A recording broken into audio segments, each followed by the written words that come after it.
welcome back to my channel. Today's video is going to be a Disney video, which I feel like it's been a long time since I've done a Disney video, mainly because I just posted a whole week of vlogs last week from when I went to Benefit Brow Camp, which, by the way, if you don't know what that is, basically there was a contest, there were 17,000 entries, and I was picked to be one of 20 to go to Brow Camp in New York with Benefit Cosmetics. It was so much fun, so if you haven't seen those videos, I would highly recommend go and watch them. But today's video is going to be all about Disney. I did a Disney Q&A, I feel like it wasn't that long ago, maybe about a month ago or so. So I felt like, well, I'll just throw it out there and see if anyone has any more questions for me so I can do another video. And you guys had way more questions than I thought, which is awesome. So I'm actually doing two of these videos. Part one is going to be tonight, and then next week is going to be part two because there was almost 50 questions, so I broke it up into two videos, about 20 to 25 questions each. So I hope you guys are excited for this Q&A, and let's get started with your questions. Actually, before we get started, I did have a question for you guys. So I feel weird every single time I start my videos. I say, hi you guys, I feel like it's pretty repetitive, and I like the fact that some YouTubers have names for their subscribers and their community. So I kind of wanted to think of a name, and so when I asked for this Q&A, I asked you guys if you had any ideas. And what's funny is I actually had this idea of brownies for a while, kind of like a pun at my last name, Brown, but I didn't want to say it because I felt like it was too cheesy. But then someone else actually said it in the community section, and they said brownies, and everyone liked it. So I'm thinking about naming you guys brownies. If you guys like it, say yes. If you don't, please let me know. I thought it was like the best idea so far because I do a ton of different videos. I don't just do Disney. I do lots of makeup and lifestyle, but I thought brownies was really cute, kind of cheesy, but I liked it. So let me know what you think in the comments down below if you like the name brownies or not. I thought it was kind of fun. Anyways, let's jump into the questions. I honestly picked these in no certain order. I just tried to mix them up so it wasn't just like all the first couple questions I was answering. I really picked from the entire group randomly. The first one is from Deanna Newman, and she asks, what is my favorite character dining at Walt Disney World? So I don't really know what it was before I left, but I have to say now I will butcher this name, but it's the Trattoria al Forno, I think it's called. But anyways, it's the character dining with Rapunzel, Ariel, Flynn Rider, and Prince Eric. Those are some of my favorite Disney characters, and they're all in one dining spot. I'm a little biased, but I have to say that's my favorite character dining experience. Plus, I feel like you can't go wrong dining for breakfast. So if you like breakfast and you're into character dining, some of the princesses, go check it out. It's one of my favorite dining experiences. So Dahlia Catherine just heads right into all the tough questions and says, how do characters deal with kids that don't believe in them specifically? She asked for Ariel. So, a lot of the times the characters, they're used to meaning yes, they do it every single day, so they're used to kind of controlling or redirecting the conversation. So if a kid tried to mention something that maybe they don't believe in them or they think they're fake, they could just easily redirect the conversation into something else. I know this happens a lot with probably Ariel, Peter Pan, Tinkerbell, those characters like pixies and mermaids or boys that fly. That conversation might come up more often than maybe say Cinderella or Aurora, who are princesses. I mean, they're still magical, but I kind of feel like mermaids and pixies probably get the short end of the stick when it comes to this question. Rebecca James asks things I wished I had done, or she wants to know about things I wish I had done in Disney while I worked there. So this is kind of tricky for me to think about because I actually did a lot. I worked there for 10 months, which doesn't seem like a long time, but I really made the most of it while I was there because I was like, hey, I don't know how long I'm gonna be here. It's probably not gonna be for forever, so I might as well take advantage of it. So I got a pass to Universal, I went to SeaWorld, I did all these different things. I went to Tampa, and then I also went to the Florida Keys. Like, I just did a lot while I was there, so it's kind of hard for me to think about this. But one thing I wrote down was food and wine. I feel like I didn't really take full advantage of that, and I think if you're living there, you definitely can more than most. Obviously, it is not affordable to do everything in one day, nor safe, might I add, but I feel like since I was there for a longer period of time, I could have gone back a couple different times and not just done it all in like 1 week, but it's there for a couple months, so I had the opportunity to really enjoy it and all the food and different drinks.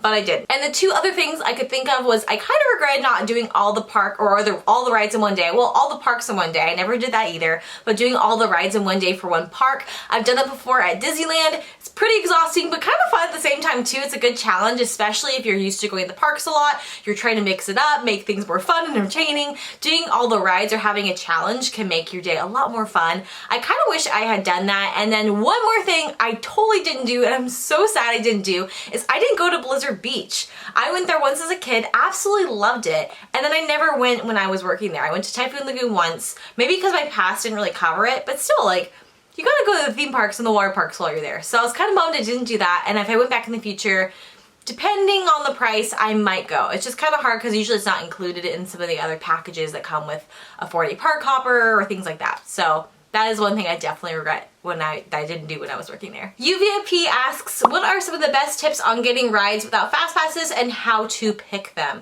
So one thing I would recommend when going to the parks is definitely having a game plan. Figure out what you want to do while you're there because it could be extremely crowded, especially if you're going right now during the summertime. It's like one of the peak seasons. What I would do is get there as soon as possible and make Fastpasses as soon as possible. Also, one way to maximize your day is by hitting those big rides in the morning. I really regret this is the last time I was there. I was going to Animal Kingdom and I wanted to do the new Avatar ride. However, I got there maybe an hour, hour and a half after the park opened. Still pretty early, but definitely not there when it opened.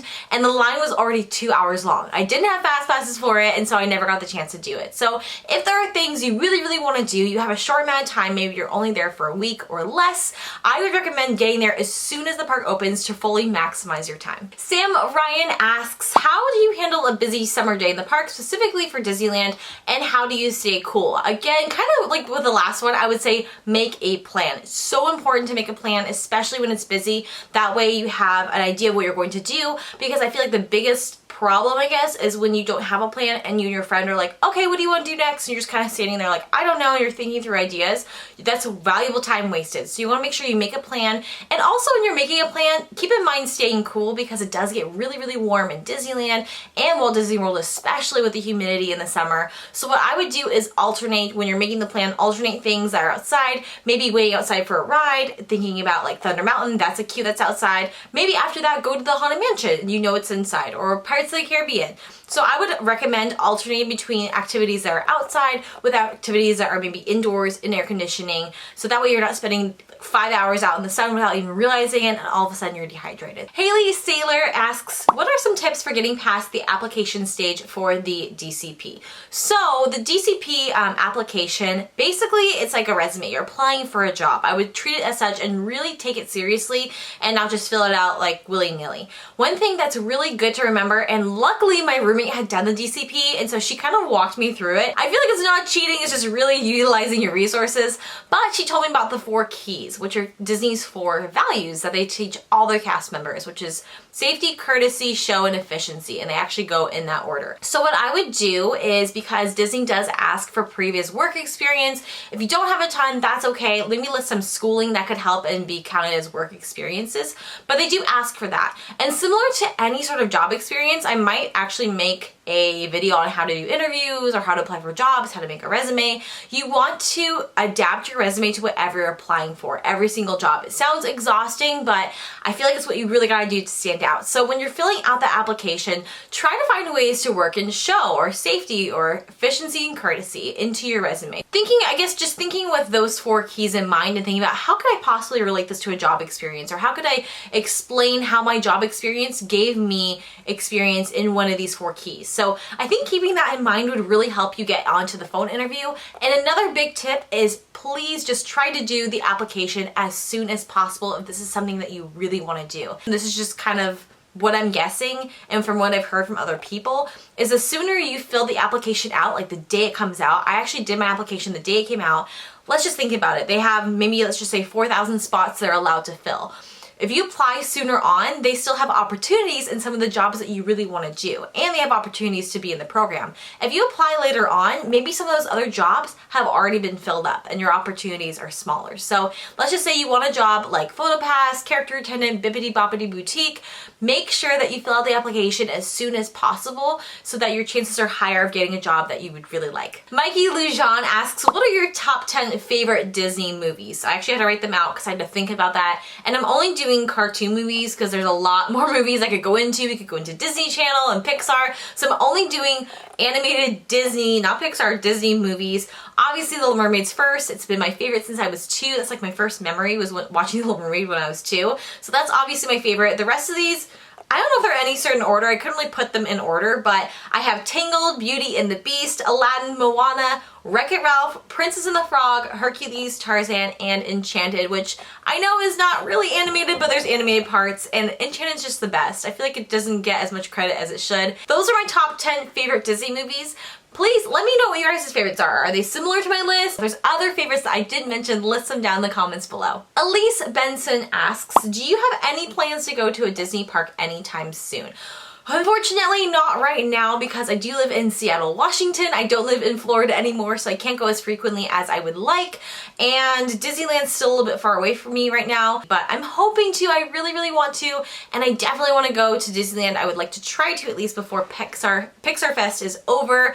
But even if it's over, I would like to still see Pixar Pier. So I'm hoping to before the year gets out. I'm not really sure what that looks like right now, but I'll let you guys know if I do have any plans to go to the parks as soon as I make them. Nils11 asks, when did you know that you wanted to work for Disney and how did you decide to go into it? So I'm pretty sure I decided that when I was 5 or 6. I was a little kid when I was just like, yep, I want to work at Disney. I want to live at Disneyland. I want to live near there so I could go there all the time. Like that was been my dream since I was a small child. There wasn't like a moment where I was like, yes, this is what I'm going to do. I feel like it's just always been a part of me, and I've always just been like, yeah, I want to work at Disneyland. Like who doesn't? But when I was in middle and high school, that's when I started to ask questions and try to figure out, okay, when can I be a performer? Because I've always loved performing. That's probably why I like YouTube so much, because I can just create whatever I want. So I started to kind of ask questions and figure out when, like at what point could I possibly be a performer. Found out, I think the age restriction was maybe 16 or 18 back then. I don't remember, but I definitely started planning it out, and I started looking into the Disney College program when I was in college.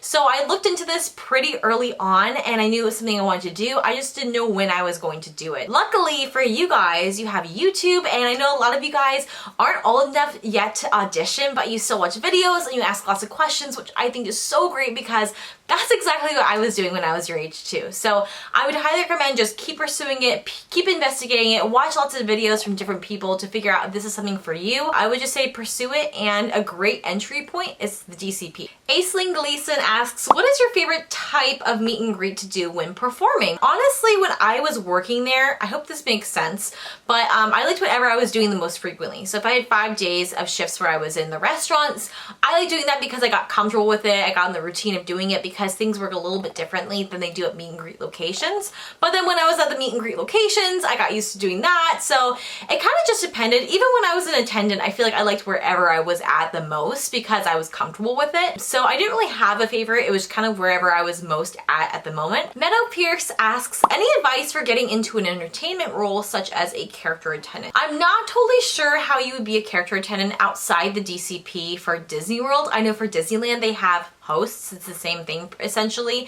and they have auditions to be a host. So if you're interested in being either a character attendant or a host, I do have to say you have to have strong storytelling and improv skills, because when the characters leave to wherever they may go, the attendants are the ones that explain to the guests where they're going. And that was what I did during my DCP interview, is they had they just threw questions at me as to like, oh, this scenario is happening, what would you do? And so I think if you're used to that, and if you like that, and you like the idea of creating stories, I think you'll be great at that, but I would practice that. So maybe take some acting classes. I think that would help a lot because guests do like to ask lots of questions. And of course, if you're working for Disney, you want to keep the magic alive as much as possible, even if you're a attendant. Megan V asks, what is something about Ariel which you learned while hanging out with her that other people may not know? And this is something actually I learned that I never knew about her before, and I could, kid you not, I could like literally quote the movie, quote word for word the entire movie. I'm obsessed with the movie, and this is something I never ever knew until I was hanging out with Ariel. She was talking to me about Prince Eric's kingdom, and if you guys have seen the movie, there's a quick scene where it shows Prince Eric's kingdom and it scans over the kingdom, and you can see that his castle is by the ocean, which I'm sure Ariel loves, but it's below his village, which kind of shows that he is even with his villagers, and he's even with his people, and even the way he dresses. I never even thought about that before, but after talking to Ariel, I noticed the way he dresses. He dresses like a sailor. He doesn't dress like a haughty prince. And even when his ship is sinking in the movie, you see him running around and helping people. He's not just like abandoning ship. He's like one of the crew. So which I thought was really cool about Prince Eric, and that's probably what I liked so much about him, is he wasn't just like this stiff prince, but he was really relatable and kind to his villagers too. He felt like one of the people, not just like on a pedestal. So for example, to compare this to someone else, Cinderella, if you see her kingdom and the castle and the prince and everything, her castle is super tall and way, way, way above the villagers, which kind of sets this precedent that her prince is better than them. I mean, not better than them, but it's a different level. They don't have a relationship. The way he dresses is very stiff and proper, like a prince. After talking to Ariel, I realized, oh, like Prince Eric, that's probably what I like so much about him, is the fact that like he spends a lot of time in the village. They go to the village a lot. She told me how much she loves seeing even like the pink flowers on the trees in his kingdom. So little things like that I never noticed before. Obviously I love Ariel. I feel like I know her inside and out, but I didn't know as much about Eric and think about him as a person. And I think I like him a lot more now after working for Disney World. And talking to Ariel, I realized why she fell in love with him in the first place. Tamar asks, what is it like visiting Disneyland in January? Is it busy? I haven't been to Disneyland in January for a while, probably for good reasons, because I think it would be really busy. I know Disney World, the first 2 weeks of January were so busy. I feel like it finally cools off maybe the last 2 weeks or maybe even just the last week in January, but you still have all those people that are on break from the holidays and New Year's Eve that are going to be there the first 2 or 3 weeks. So I would say the majority of the month of January is pretty busy. Leah Crawford asks, what is the format for meeting characters at Walt Disney World and has it changed? The first time I went to Walt Disney World, I was 12. I didn't go there very frequently. I went there when I was 12 and then I went there again when I was, how old was I when I worked there? 22. So it was 10 years since I went there. So I feel like I have a somewhat good understanding of how much it's changed when it comes to meeting characters. The way you meet characters is they have a set location that they'll go to and they'll have it on the Disney World app. So if you have the app, you can actually see where the characters are going to be specifically, and they're always going to return to the location, which is something apparently that is specific to Disney World. I learned when I went to Disneyland because the characters just roamed wherever. Some of them did not stop at all to do meet and greets. Some of them changed location the next time they came out. So it was a totally different experience, but in Disney World, they always meet at the exact same spot. So if you see them for the first time or the first time they're out and then they leave, you can almost guarantee they're coming back in the exact same spot, so you can wait for them there. And from what I remember when I was a kid, it was the same way. Austin Melson asks a pretty good question. How much do you get paid working for Disney, especially as a performer? You don't have to say an amount, but is it enough to make a living? Honestly, off the top of my head, I don't remember what I made as a performer. I'm pretty sure, don't quote me on this, but I'm pretty sure as an attendant, I made $9.50 an hour. And then as a performer, I think I made anywhere between $10 to $12 an hour. The second question about is it enough to make a living? This is completely based off my opinion because I think anyone's opinion on what is enough to make a living would vary. I would say no, only because when I was working there, I mean, I was also working there and I was fresh out of college and the whole budgeting thing was not top of my mind, but I feel like well, actually no, I feel like I did lose money. I actually lost a couple $1,000s working there. But that's because of my poor spending choices, and I was also working there during like all the holidays and all the discounts. It was not, for me at least, enough to make a living. In fact, it put me in debt. There's workers there who are supporting families. Like luckily for me, like I wasn't having anyone depending on me. Like I didn't have any kids or dogs or anything like that. Rent was pretty good. My rent actually when I was living there for Disney was taken out of my paycheck every week because they pay you weekly. And then when I was living in Florida on my own, I believe it was $500 or $550 for me to live there in an apartment. That was pretty nice. But if I'm making $10 to $12 an hour and working maybe 30 hours a week and I'm already putting $500 down for a apartment and there's food, you can kind of figure that out for yourself. But I don't think it was enough to make a living, and I don't know how people who did that, who are moms or parents or dads that also had families to think of, I don't know how they made a good living off of it, because I feel like it wasn't enough to make a living. All right, Patricia, because her name is like in all caps with like exclamation points. I feel like I can't just say Patricia, I have to be like, Patricia asks, what are your favorite photo spots in Disneyland? I obviously love taking photos. The last time I was there, I had so much fun. I liked going by the wishing well. I thought that was like a really cute spot. By the castle, there was a couple different spots too. You could take photos. Toontown, I had this great idea because I had this swimsuit that had Mickey Mouse all over it. It was kind of cartoony looking, and so I wanted to take pictures of that in Toontown. I also took lots of pictures on Main Street. I think any of the buildings on Main Street too, they'll have a really nice facade. So even if you're like walking around the parks and you're trying to do like a photo shoot, you don't even have to take a photo in front of like the main like castle places. But some of the buildings look really, really cool, make for a really nice backdrop. Abby S asks, is it hard to maintain integrity, especially in the beginning when you were new and very excited about your job? I actually don't think it was, because I was so aware and like hypersensitive to character integrity that I think it was easier for me because it was like on the forefront of my mind. Kind of like how when you start a new job, you're very aware of like what time you come in and you make sure that you're there early because you don't want to be late at all. So it's kind of like that, where I feel like because I was new and I was excited and I want to do everything perfectly, I was very aware about maintaining character integrity. I actually feel like it's harder making these videos to maintain it, and I would catch myself slipping up and I'd have to redo the whole thing. So that actually was harder than when I was working for Disney, which is kind of funny. Cara Layla has two different questions. The first one says, I've never looked on the Disney casting site. Oh, I've looked on the Disney casting site and I never see opportunities for face casting in Walt Disney World area. Is that something you just have to know about? And the second question is face casting open only during a certain time of the year, not year round? So with that, if you're looking to be a lookalike audition, that's what she's referring to. It's not during a certain time of the year. I feel like there's no rhyme or reason. I think if they have openings, that's when they hire. It's not a very specific time, like March 15th every single year, there's going to be an audition. So it's one of those things you really do have to check the auditions calendar religiously if that's something you really want to do, because you never know when one's going to open up. And I would say typically for Disney World, they're good at about having them about a month in advance so you can make preparations, but that's not always the case. Sometimes I've seen them pop up, especially for Disneyland, like a week in advance, because they know the majority of the people that are interested in them are living locally. So Disney World is a little bit better at when they have auditions in different states to post those like maybe a month or two in advance, especially for the DCP program. But Disneyland, they could post those like a week or two in advance because they know that most of the people going to those auditions are living locally. Caroline Robertson asks, any ideas for a character to do for a Disney bound outfit and tips and tricks for picture spots at Walt Disney World, how to meet the characters, or overall hacks to the parks? Okay, so she's really excited because she said before this that she was going to the park soon. I think she said 9 days, so she is ready. So tips for doing a character for Disney bounding. Honestly, it's up to you, whatever character you want to do. I feel like everyone's done every character, so I'm sure if you Google search like Disney bound as Rapunzel, something would come up. So it's whatever you'd like to do. I mean, if you were to do Rapunzel, you could do pink and purple with maybe some flowers in your hair. I'm not the best Disney bounder. I've never really Disney bounded. Maybe that's something I regret that I haven't done before at the parks. But yeah, I've never Disney bounded, so not the expert on that one. Tips and tricks for doing the parks. Well, since you are going during the summertime, it's going to be very busy. So as I mentioned before, make a plan, figure out what are some rides and some character meet and greets that you cannot leave without doing, and put those at the top of your list, and make sure you make time for those things. Oh, and for picture spots, I almost forgot that one.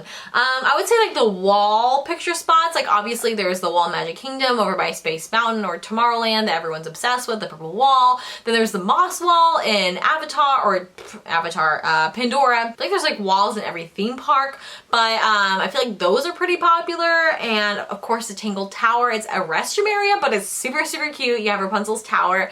That's a good photo spot. I feel like any of the Main Street photo spots are good. Overall, Disney World has a lot more photo opportunities than Disneyland does, just because it's so much bigger. So I feel like you're gonna find lots of fun picture spots. Taylor Madison asks, when you were hanging out with Ariel, did she receive any gifts from guests? Did she actually get to keep them? Yes, she did get to keep them. She received lots of gifts from guests. She received gifts all the time. Same with all the characters, they do receive a lot of gifts. A lot of them are drawings that are super, super cute. Ariel showed them to me and they were adorable. She got a leg one time. Sometimes she gets dingle hoppers.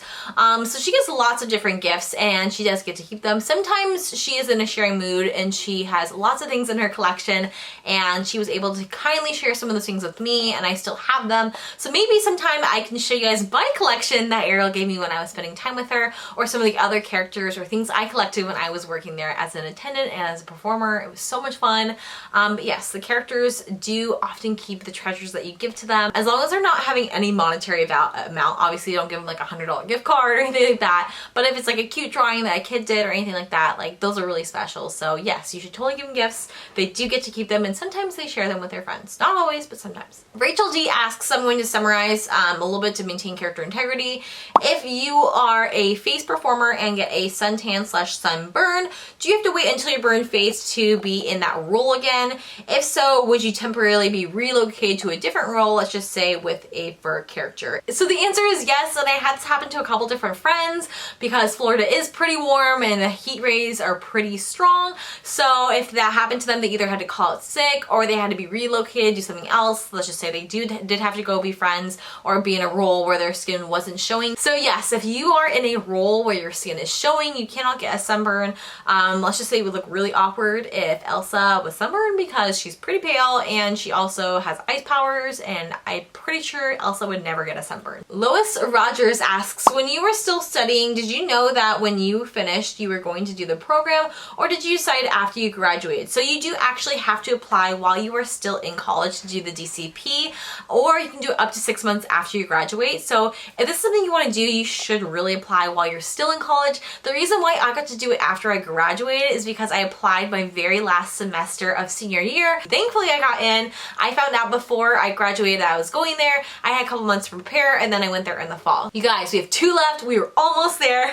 Cam's Disney Channel asks, what is the biggest piece of advice you would give to someone participating in a DCP, and do you ever plan to visit a Disney park outside the US? So I think the biggest advice I would give someone is really take advantage of all the different opportunities. I feel like this is something I kind of did, I would say 70% of the time, and I'm really glad I did. I took 2 different classes. I took the marketing class, and I also took the class on Disney traditions. It was the most fun class ever. I basically just sat in class and learned about the history of Disney all day long, and all the movies and Walt Disney and the parks and when it went into them, and it was amazing. So I would highly recommend taking that class. It also does fill up really fast. It's one of the more popular classes. And the marketing class was really interesting. I've always been interested in that, and hearing about business from Disney's standpoint, since they're one of the best and top businesses in the world, was pretty cool. And I think that's something you could definitely put on a resume. So taking advantage of that. And then for the workshops, I only went to one, and it was a resume building workshop, but that was really good information. And for all the workshops and classes and events, just think about the fact that there are so many people that apply to get in the program and they don't. And these opportunities only exist while you're in the program. So I would take full advantage of that while you're there, because you won't get the chance to after you leave. And they do have special events, like they have a fun like prom dance night thing. It's not prom, but it's like a winter formal when I was there. And they also have like a special character meet and greet. Mine was Ariel, Eric, and then Sebastian, but that was before Ariel and Eric met. So it was really special, and I got to meet Ariel and Eric. Even if you're just like, oh, whatever, I'll catch the next one, and you're tired from a day at work, just know that your time there is super limited, and just try to make the most of it and just say yes. Like, I'm the biggest introvert, so trust me, I get it. There are so many nights where I just want to do absolutely nothing, lay on my phone, watch TV, watch Netflix, but I was really glad that I kind of forced myself out of my comfort zone and made time for those different events, because they were so much fun, and I would highly recommend making sure you make the most of your time and just doing as many different things as possible. Alright, the last one is from Emma Blanc, and she asks, what is the policy on tattoos in the park? So I'm not sure if she was asking for guests or for cast members. For cast members, you can't have any tattoos showing. This is not just for entertainment, this is for any cast members. You can't have your tattoo showing at all. And then for guests, I don't think there's any policies on tattoos. Maybe if you had something that was like on your arm and it was pornographic, I don't know. I've never heard of Disney kicking anyone, like any guests out because of their tattoos. But I know for cast members, like, you have to have them covered up if you do have them, which people have them all the time. They just have them covered. And that is it, you guys. So thank you so much for staying with me. If you're still watching this, God bless you for staying this long in the video. I was trying to make that as quick as possible, but I just feel like with 20 plus questions, there's no way to do that. So thank you for watching the full video. For the next one, I'll do a sneak peek for those of you who actually stayed to the end. I'm going to be answering a lot of different questions. One of them being, was I fired from Disney? Because I feel like I get that question every once in a while. I feel like I should probably just clear the air and talk about it. So yeah, that's going to be in my next Q&A, so I hope you guys are excited. Don't forget to like this video, give it a big thumbs up, and subscribe if you haven't already, and I will see you guys in my next video. Bye!